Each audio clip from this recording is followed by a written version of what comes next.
105 presents The Big Waves.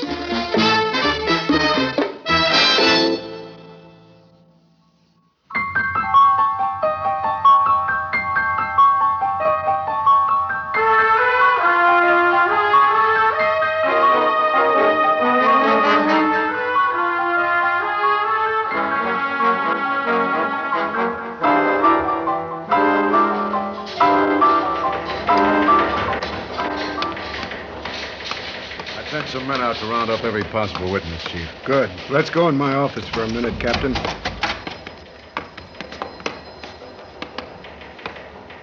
Now, what's the situation? Oh, the usual confusion. This guy Lamont, who owns the jewelry store, says that the robber was 6'2" and had light hair. Then there's some woman we talked to yesterday who swears he had dark hair and was 5'2". Miss Foster, what are you doing in here? I was waiting to see Chief Broderick. And you too, Captain. We're busy right now, Helen. Why don't you get back to your desk and we'll call you? I've got to talk to you. It's important. So is this new case. Now, I don't like to give orders, but get back to your job while we try to do ours. Aren't you trying to catch the man who held up the jewelry store? Yes, as soon as we can get an accurate description. What I want to tell you is that you have his description in your files, and I can give you his name. Yes? Who is he? You see, I was there, right at the store. I was so sure, I was so positive he'd be there. He told me, you see, and... Wait, I don't quite understand. Well, I recognized him even with his mask on. He almost knocked me over when he ran out. It was Luke Morton. Are you saying that some man named Morton told you beforehand that he was going to rob the store? Well, yes, and no. I mean, I knew him in college. Answer my question. I will. I must make this clear, sir. I haven't seen him since we graduated, and 5 years ago, Professor Barnes asked us both to stay for postgraduate work because we'd worked together and set all kinds of records for ESP research. Slow down, Helen, slow down. Yes, sir. You say you and Morton teamed up for ESP research in extrasensory perception? Yes, sir. Why, the British Society for Psychic Research even flew a man over. We were phenomenal, and, the scores we made... You know, I picked up Luke's thoughts like a radio receiver. His brain waves came to me and... Oh, boy. Well, you can verify that, Captain. I'm very telepathic. We were so fantastically good that sometimes it frightens me. Like it did at my desk this morning. So he walked to your desk and he said that he... Oh, please take me seriously. I was working and suddenly I felt Luke was sending again, so I didn't move. I concentrated. I felt him planning. Of course, he couldn't know I was receiving, but I could almost hear Lamont. Telepathy, huh? Chief, this kid's working with Morton. Do you get her angle? If I was working with him, why would I come to you? Well, here's why, for a starter. He's always suspect on a job like this. There's a reward out for him, and you play the percentages. How can you lose? If it comes up Morton, you collect. Hold it, Tom. Broderick? Communications, Chief, on the Lamont stick-up. Yes, Matt? 2 eyewitnesses saw him running through the crowd, and they both check him out at 5'8", dark hair, wiry. The description fits Luke Morton, and the job has his earmark. Helen, where did you say he lives? I have no idea. So catch those waves, kid. Concentrate. Back to you, Matt. Hear this. Yes, sir. Order the detail to stay with it and get out an APB for Morton. What's the matter, kid? You got rust in the old antenna? Cut it out, Captain. I mean that. I'm not after a reward, Chief. I'll get back to my work now. Come back here. Sit down. Well, I had to tell you, that's all. And I thank you. I know there's just enough scientific proof of telepathic communication to make this possible. Call Professor Barnes at State College. He'll tell you. Look, it doesn't matter whether or not we believe you. I'm wondering why we spend our taxpayers' money for computers and scientific crime detection machinery when you've got all the answers in your head. Are you laughing at me, too? I'm willing to give you the benefit of the doubt, Helen. Now, we've been after Morton for months. Suppose we don't get him this time. Can you communicate with him the next time he plans a job? I can't promise, but I can try. If you can tell me he's pulling a heist or he's blowing a safe before he blows it, I'll take a chance. You may get that reward, and Who knows? You may even convince Captain Doyle. Meantime, thanks, Helen. That's all. Yes, sir.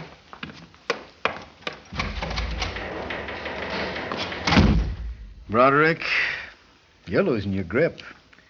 Forget the lab and the methods at work. Never mind using shoe leather. Just let Miss Foster tune in on the crooks, and we'll clean them out in a week. Yeah, and her waves will wash us out of our jobs. Never mind, Tom. There's something in the wind here, and I'm going to nail it down. I'll nail it down. 10 to 1 says she's working with Morton. Then what's her angle?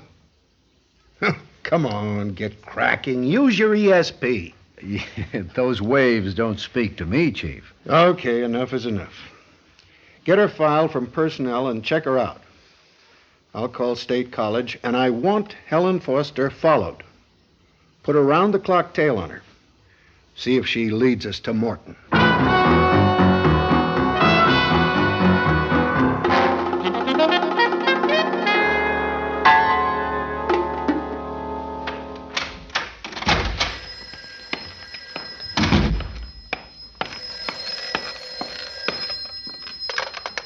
Hello? Hello, Helen. Luke, honey. You all right? Ah, that was a breeze. Thanks for getting out of my way. How'd it go at headquarters? Oh, pretty much like we figured. They didn't swallow it, but Broderick's willing to string along. You're tops, kitten. Look, are we set for the big one? Well, I'm not sure. You know, they really should trust me more. I think you or Jake better take the next step to build me in a little stronger. Well, that's up to you. Well, I say take it. Okay. Oh, and about later. I can tell they aren't tapping this line yet, but they might. Oh, and they've got a detective following me, so stay away from me, honey. Okay, call me from a booth. And in case it's necessary, I'll shoot Jake's new girlfriend over to you. Who's she? Her name's Grace Miles. Oh. Personally, I don't know what he sees in a crow like her, but I guess that's his business. Anyhow, I will say she's plenty smart. Okay. Be careful, amigo. When we get married in Brazil, I want you all in one piece. In spades, baby. With you in one hand and $1 million in the other.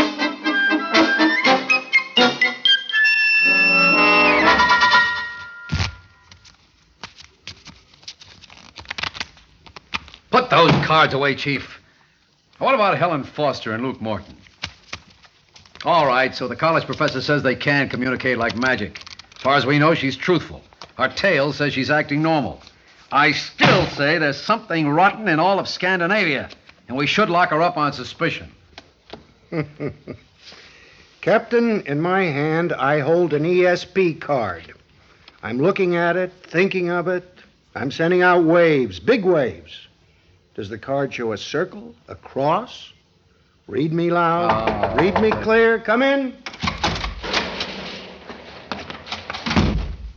Something on your mind, Helen? Well, you asked me to tell you if I ever received from Morton. What's the matter? You look upset. Oh, I'm all right, really. I have this feeling now. He's going to crack a safe. Right now? Yes, it started coming in. Where is he? Well, I can't see him. I mean, you know, you don't see things.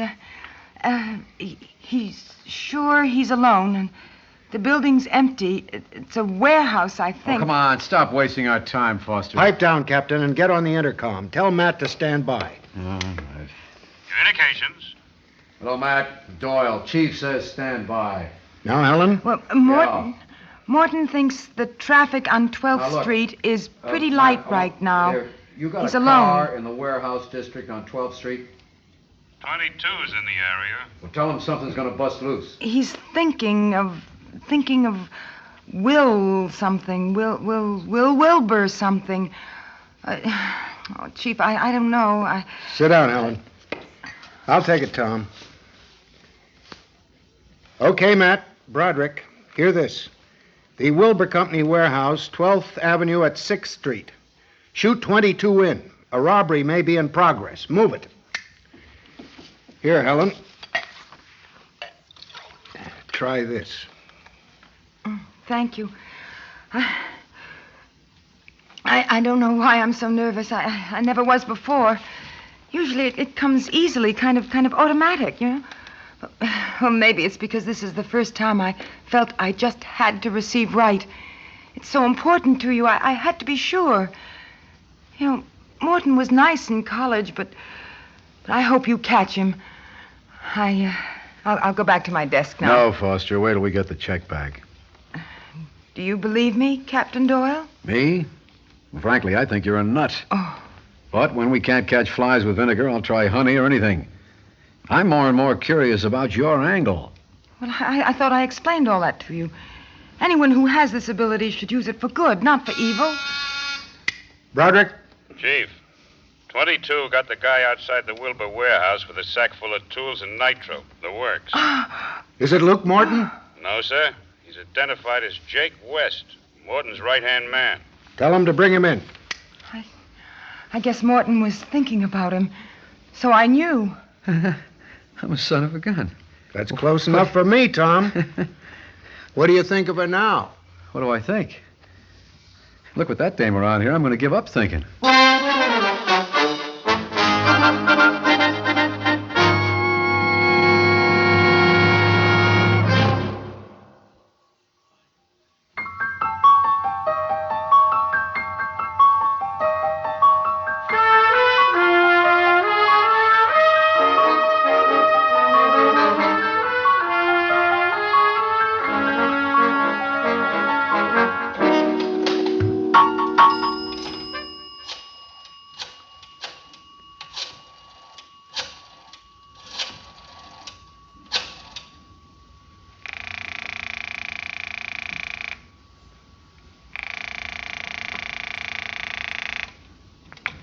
Hello.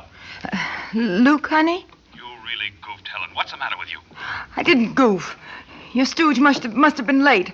I gave him time to get away. Not the way I figure it. Anyway, you took my boy out of circulation. Oh, well, what difference does it make? He won't squeal, and he doesn't know about the big one. Look, honey, the Chief and Doyle are eating out of my hand, and it's coming up roses for us. We're all set for the #1 job. Yeah, sure. Well, aren't we in this together? And for keeps? Sure we are. Just down in the dumps about Jake. I guess Grace is, too. She'll contact you shortly. She doesn't have to. I know what to do. Baby, I'm changing signals a little, so play it exactly like she says. Get me? Okay. And then we fly to Rio, right? Right. Away we go.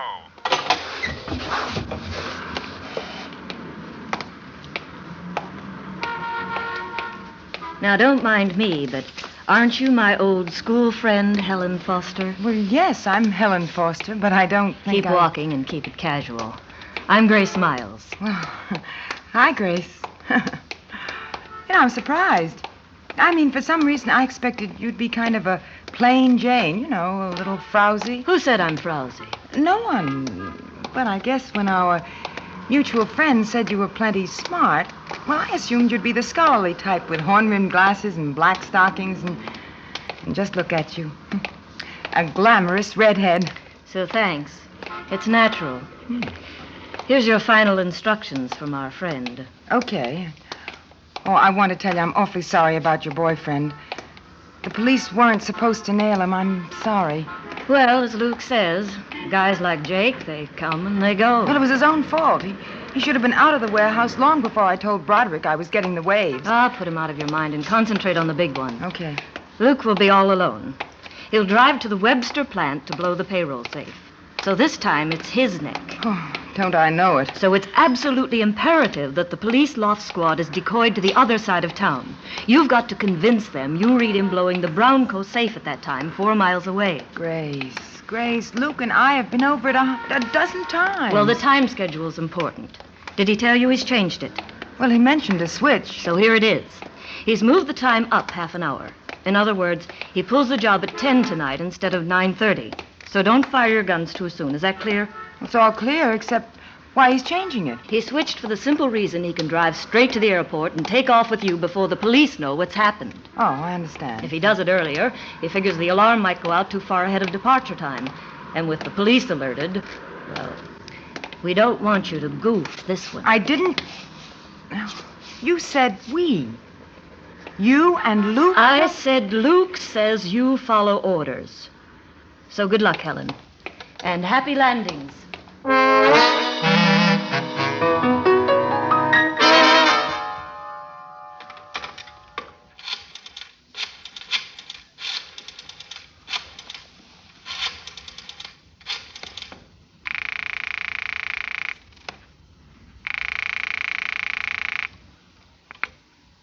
Broderick? Helen Foster, sir. About 5 minutes ago, about 20 minutes to 10, I felt Luke. I'm at home, and I'm getting the waves again. Keep talking, Helen. They're big waves, very big. I feel that he's thinking he's very smart. He knows all the ropes and tomorrow's payday at some of the plants. They have lots of cash on hand. Can you be more specific? I'm not sure, sir. I feel some color coming from him, like black or green or maybe brown. Brown, is there someplace like brown? Does it mean something? A Brown company with a big payroll. Could it be the Brown Corporation? Brown Co.? Brown Co. Brown. Yes, that may be it, yes. Suddenly it seems very clear and... All right, Helen. I'll pick you up on my way out. Oh, no, please, sir. I don't want to go. I'm scared. My dear girl, I advise you. In fact, I'm telling you to wait right where you are. This is an order.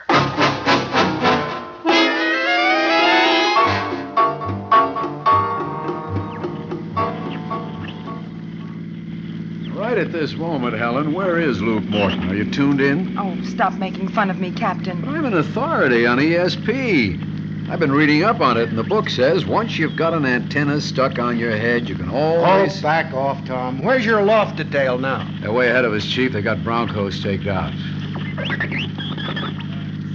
Come in, sir. Give me that mic. Broderick, Matt. Car 11 just reported. The safe was blown at the Webster plant at approximately 9:30. Repeat that location. The Webster plant. What's the situation? 11 arrived on the scene just a few minutes ago, sir. No leads except that a car was seen at the office gate during the time of the robbery. It was driven by a red-headed woman. Car was not seen after the robbery, sir. License number? No further information, Chief. Right. Now I read you clear, Helen. And I think you've taken us in. You suckered us away. What does Morton say to that, kid? Telepathy. Can you tune in on the redhead? You haven't been taken in. Maybe I have. You want to catch some cold, Chief? I want your story, and I want it straight. Well, all right. You go to the airport. South American Lines departure for Brazil. Hurry up. You heard her, Sergeant. Get moving.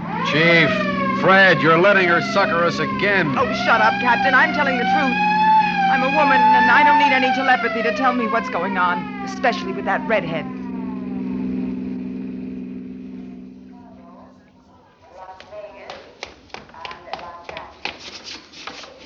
Oh, Luke. Luke, honey. Helen, what are you doing here? Oh, why, sweetie, I heard you blew the safe and did it just perfectly.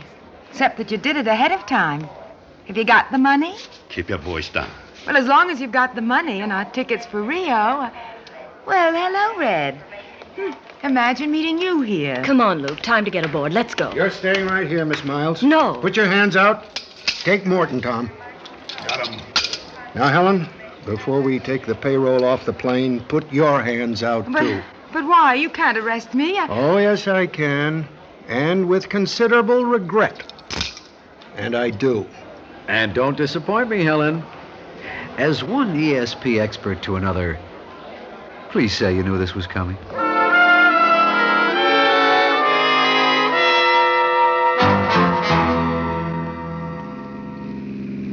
I couldn't foresee where it would lead, Tom, but it sure paid us to follow it.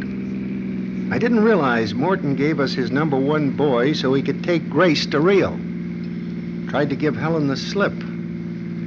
Too bad he done our Helen wrong, and she'll get a couple of years at least. Aren't you sorry, too? Me? I'm getting a wave. It says there's plenty more stenographers in the pool. Mine says we'll never find another one like Helen. I'm gonna miss that girl.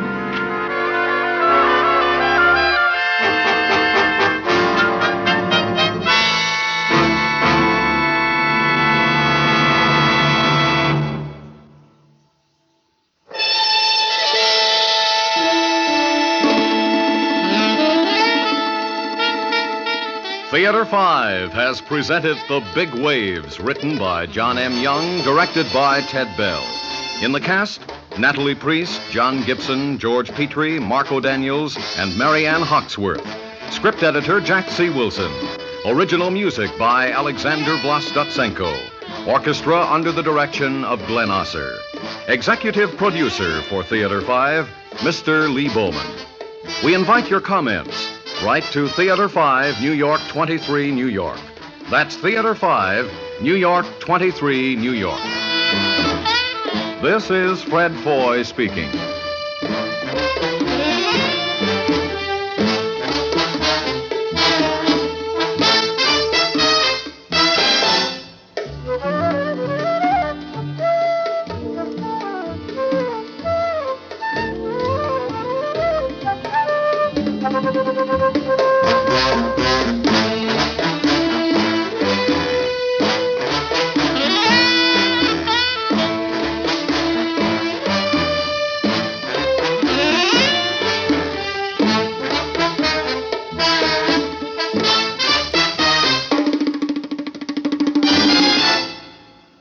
This has been an ABC Radio Network production.